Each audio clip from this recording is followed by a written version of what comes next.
Everyone, কেমন আছো তোমরা সবাই? আশা করি প্রত্যেকে ভালো আছো, সুস্থ আছো। বাড়িতে কচু ডাঁটা রান্না হচ্ছিল মাছের মাথা দিয়ে, তো ভাবলাম তোমাদের সাথে শেয়ার করি।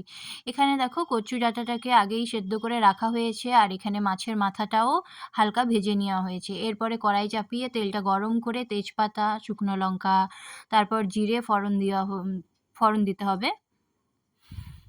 এরপর এটা যখন ফোড়নটা একটু ভাজা হয়ে যাবে তখন কয়েক টুকরো রসুন কুচি দিয়ে দেবে। এরপর কয়েকটা কাঁচা লঙ্কা, লঙ্কাটা তোমরা নিজেদের স্বাদ মতন দিতে পারো, যে যেমন ঝাল খাবে সে তেমন দেবে।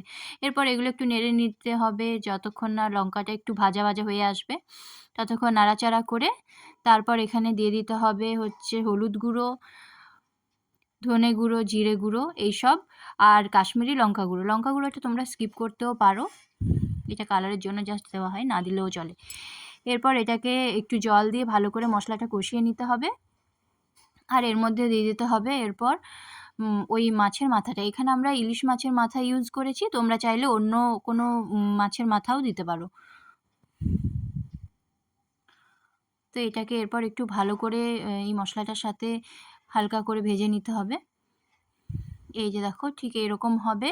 এরপর সেদ্ধ করা কচু ডাঁটাগুলো ঢেলে দিলাম।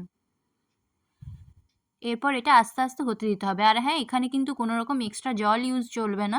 ওই সেদ্ধ করাতে যেটুকু জল কচু ডাঁটার মধ্যে থাকে ওটাতেই পুরো রান্নাটা হয়ে যায়। এইভাবে আস্তে আস্তে নেড়ে নেড়ে পুরো রান্নাটা করতে হবে। এই যে দেখো ঠিক এইরকম হবে। এটা এর থেকেও বেশি মেল্ট হবে, আর অনেকটা শুকনো শুকনো হবে। এটা খেতে কিন্তু ভীষণ টেস্টি হয়। কারা কারা খেয়েছো সেটা কমেন্টে জানিও।